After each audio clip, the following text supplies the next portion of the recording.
ক্রোয়েশিয়ায় বিকশিত হচ্ছে ইসলাম ধর্ম। দক্ষিণ পূর্ব ইউরোপের সমৃদ্ধ দেশ ক্রোয়েশিয়া।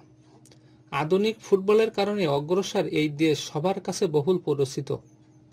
ইউরোপের দেশ হলেও এখানে ইসলামের অগ্রযাত্রা অব্যাহত গতিতে অগ্রসর হচ্ছে। এরই মধ্যে ইসলাম ধর্ম ক্রোয়েশিয়ার দ্বিতীয় বৃহত্তম ধর্ম হিসেবে পরিচিতি লাভ করেছে। সাম্প্রতিককালে সমগ্র বিশ্বে ইসলাম যখন ক্রমবর্ধমান ও দ্রুত বিকাশমান ধর্ম হিসেবে অগ্রসর হচ্ছে, সেক্ষেত্রে ক্রোয়েশিয়া মোটেও পিছিয়ে নেই। ক্রোয়েশিয়া আড্রিয়াটিক সাগরের তীরে অবস্থিত। এর উত্তরে হাঙ্গেরি, পূর্বে সার্বিয়া এবং দক্ষিণ পূর্বে বসনিয়া ও মন্টিনেগ্রোর অবস্থান। দেশটার ইতিহাস বেশ সমৃদ্ধ। 1941 সালে ক্রোয়েশিয়ায় যুগোস্লাভিয়ার কাছ থেকে স্বাধীনতা লাভ করে। এর রাজধানী জাগ্রেব।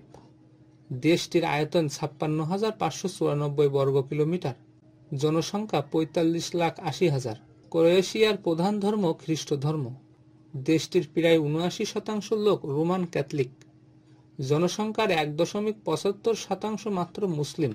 মার্কিন গবেষণা প্রতিষ্ঠান পিউ সেন্টারের হিসাব মতে দেশটিতে বর্তমান 75,000 মুসলমান বসবাস করে। এই জনসংখ্যার বেশিরভাগ নও-মুসলিম। ক্রোয়েশিয়ায় ইসলামের আগমন ঘটে 15 থেকে 16 শতকের মধ্যে।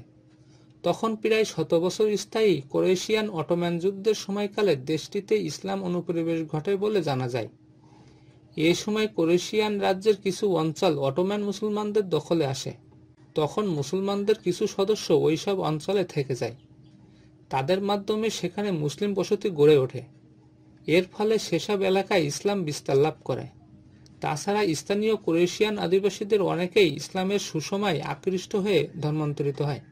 এভাবে ক্রোয়েশিয়ায় ইসলামের সূচনা ও বিস্তার ঘটে।